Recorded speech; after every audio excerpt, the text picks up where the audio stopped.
Hello everyone, here I am discussing Micro's chapter Consumer Equilibrium Indifference Curve Analysis. It is very important chapter. First of all, you should know equilibrium क्या होता है. Equilibrium is that point where consumer gets maximum satisfaction with his limited income. जब consumer को maximum satisfaction मिलती है अपनी limited income से, उसे हम क्या बोलते हैं? Consumer's equilibrium. अब आप में यहाँ पे इक्विलिब्रियम आप फाइंड आउट करोगे थ्रू इंडिफरेंस कर्व एनालिसिस. अब इंडिफरेंस कर्व क्या होता है? इंडिफरेंस कर्व वो कर्व है जिसमें डिफरेंट कॉम्बिनेशंस होंगे टू गुड्स के जो उसको इक्वल लेवल ऑफ सेटिस्फेक्शन देंगे. किसको? कंज्यूमर को, उसकी लिमिटेड इनकम में. ठीक है, कंज्यूमर क्या होगा? इनडिफरेंट होगा in between all the combination. जितने भी कॉम्बिनेशन आईसी के ऊपर होंगे उसमें कंज्यूमर क्या होगा? इनडिफरेंट का मतलब होता है कि वो कोई भी कॉम्बिनेशन उठा ले, वो उसको सेम लेवल ऑफ सेटिस्फेक्शन देगा. इस कर्व को हम आइसो यूटिलिटी कर्व भी कहते हैं. क्लियर? या इक्वल सेटिस्फेक्शन कर्व भी कहा जाता है इंडिफरेंस कर्व को. ये देखो, अब शेड्यूल के अकॉर्डिंगली समझो ये कैसे बनता है. जैसे 4 कॉम्बिनेशन है A B C D. Apple और ऑरेंजेस कंज्यूम कर रहा है एक कंज्यूमर, ठीक है, और उसके पास खर्चने के लिए 50 रुपीज हैं. ये 2 कमोडिटीज हैं. अब याद रखना, अगर आप इसको ड्रॉ करते हो, यहाँ पे एप्पल्स एक्स एक्सिस पे, वाई एक्सिस पे आप ऑरेंजेस लोगे. अब 1 पे कितने हैं? 10, 2 पे 7, 3 पे 5 और 4 पे 4. ऐसे कर्व शेप आएगी, कन्वेक्स होगी इसकी शेप. क्यों कन्वेक्स होगी? Due to marginal rate of substitution. Schedule में ध्यान से देखो, अगर आप एप्पल्स की कंजम्पशन को इंक्रीज कर रहे हो तो जिस रेट पे आप ऑरेंजेस की कंजम्पशन को कम कर रहे हो उस रेट को हम क्या कहते हैं? Marginal rate of substitution. ये कैसे निकला? अब देखो, आपने कितने सेक्रीफाइस करे इसके? ऑरेंजेस के 3. वो जो सेक्रीफाइस है वो आगे लिख दो. इसका कितना इंक्रीज करा? 1. फिर इसके 2 सेक्रीफाइस हुए, इसका 1 इंक्रीज हुआ, इसका 1 सेक्रीफाइस हुआ, उसका 1. इस शेप में आईसी होता है, कन्वेक्स टू रीजन होता है. Convex to origin due to MRS.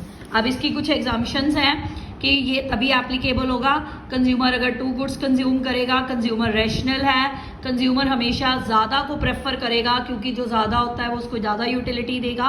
और utility in case of indifference ranks में मेजर होती है. रैंक्स का मतलब ऑर्डिनल नंबर्स. क्लियर? और इनकम कंज्यूमर की कांस्टेंट है. एमआरएस मैंने आपको पहले ही बता दिया, जो रेट जिस पे आप कमोडिटीज एक दूसरे के साथ सब्स्टिट्यूट करोगे, जिस रेट पे करोगे, उसे हम क्या कहते हैं? एमआरएस. क्लियर? ये एमआरएस है. देखो, सेम डायग्राम है, सेम शेड्यूल है. देख लिया. नेक्स्ट इंपॉर्टेंट टॉपिक है इंडिफरेंस मैप. इसे हम बोलते हैं फैमिली ऑफ इंडिफरेंस कर्व या group of indifference curve in single diagram is known as IC map, indifference map. ये देखो, ऐसे बनेगा ये आईसी मैप. 3-4 आईसी इकट्ठे बना दो एक ही डायग्राम में, उसे हम बोलते हैं indifference map. Next important topic है मोनोटोनिक प्रेफरेंसेस. ये आईसी एनालिसिस की एक इंपॉर्टेंट अजम्पशन है. इसमें क्या होता है? Consumer always prefer more in as compare to less. कहने का क्या मतलब है? कंज्यूमर हमेशा ज्यादा को प्रेफर करेगा एज कंपेयर टू लेस. ठीक है जी, ये इसकी एक्सप्लेनेशन है. नेक्स्ट इंपॉर्टेंट टॉपिक है प्रॉपर्टीज. पहली प्रॉपर्टी है slope downward from left to right. Same ऐसे एक आईसी सिंपल सा बना दो. ये लेफ्ट टू राइट क्यों शो होगा? क्योंकि कंज्यूमर को अगर एक की कंजम्पशन को बढ़ाना है, एक कमोडिटी की, दूसरी की कम करनी पड़ेगी. यानी कि इसमें आप क्या एक्सप्लेन करोगे? MRS, marginal rate of substitution. Clear? ये है इसकी सारी. नेक्स्ट है higher IC represent higher satisfaction. 2 IC बनाए हैं. आईसी 2 पे जो आपकी सेटिस्फेक्शन होगी वो ज्यादा होगी एज कंपेयर टू आईसी 1. क्यों? Due to monotonic preferences. ठीक है. नेक्स्ट है IC convex to origin due to MRS. Same repetition है, वो सेम आप शेड्यूल और डायग्राम बना दो. 4th प्रॉपर्टी है 2 IC never intersect each other, हाँ जी ये नहीं पॉसिबल, कभी भी दो आईसी आपस में इंटरसेक्ट नहीं हो सकते। क्यों नहीं हो सकते? क्योंकि जो इनका कॉमन पॉइंट होगा वो सेम लेवल ऑफ सेटिस्फेक्शन नहीं देगा, और आईसी की प्रॉपर्टी है कि जितने भी कॉम्बिनेशन इसके ऊपर होते हैं वो कंज्यूमर को सेम लेवल ऑफ सेटिस्फेक्शन देते हैं। नेक्स्ट है IC never touches X axis and Y axis, IC कभी भी एक्स एक्सिस या वाई एक्सिस को टच नहीं करेगा। क्यों नहीं करेगा? अगर वो y को टच करता है इसकी कंजम्पशन जीरो हो जाएगी, अगर x को टच करता है तो x की कंजम्पशन जीरो हो जाएगी। और ये प्रॉपर्टी कब एप्लीकेबल है? जब कंज्यूमर दो गुड्स को कंज्यूम करेगा, ठीक है। अगर एक की कंजम्पशन को बढ़ाना है उसे दूसरे की कम करनी पड़ेगी। ये आईसी था, ये क्लियर हो गया आपको। नेक्स्ट है budget line important. Budget line क्या होती है? ये बजट लाइन हमें all possible combination of two commodity show करेगी जो एक कंज्यूमर अपनी लिमिटेड इनकम के साथ बाय करेगा, और जितने भी ये कॉम्बिनेशन देगी वो बेस्ट होंगे। बेस्ट का मतलब क्या है? इक्वल लेवल ऑफ सेटिस्फेक्शन देने वाले। इसके फीचर्स क्या हैं? डाउनवर्ड स्लोपिंग होती है, स्ट्रेट लाइन होती है, ये प्राइस लाइन होती है। इसे हम शेड्यूल और डायग्राम के साथ एक्सप्लेन कर सकते हैं। इनकम आपकी 4 है, दो कमोडिटीज ले रहे हो एक्स और वाई, एक्स का प्राइस 1 है, वाई का 0.50 है, ठीक है। आपने 5 रुपीज़ खर्चने हैं, 4 रुपीज़ खर्चने हैं, ऐसे शेड्यूल बना लो। फिर इसका ऐसे स्ट्रेट लाइन एक डायग्राम बनेगा, यहाँ पे गुड एक्स, यहाँ पे good Y. Clear? Straight line होती है, इसके ऊपर जितने भी कॉम्बिनेशन है इसको हम बंडल्स बोलते हैं। इनमें कंज्यूमर इंडिफरेंट होता है, ये उसके बजट के अंदर होते हैं। जैसे ये एफ पॉइंट है, ये उसके बजट से बाहर है, जी पॉइंट भी अंडर है। क्लियर? क्लियर हो गया। एक नेक्स्ट इंपॉर्टेंट क्वेश्चन है कि बजट सेट क्या होते हैं। देखो ये all possible combination of two goods जो कंज्यूमर अफोर्ड कर सकेगा अपने बजट के अंदर, उसे हम क्या कहते हैं? Budget set. ये देखो इसके ऊपर जितने भी ये ABCD कॉम्बिनेशन बनाए हैं ना, all these are budget set. अब एक मिनट ध्यान से ये देखना, बजट सेट और बजट लाइन की इक्वेशन है। जो बजट सेट होते हैं वो आपकी इनकम के ज़्यादा और इक्वल हो सकते हैं, और जो बजट लाइन होती है उसका प्राइस और आपकी कंजम्पशन इनकम के इक्वल होंगे। इसमें ज़्यादा और कम दोनों हो सकते हैं, क्योंकि अनअटेनेबल भी हो सकते हैं। इसमें क्या है? ये इनकम के इक्वल होंगे। कहने का क्या मतलब? वो लेस और equal to consumer money equal, less और इक्वल दोनों उसके बराबर भी हो सकते हैं, कम भी हो सकते हैं।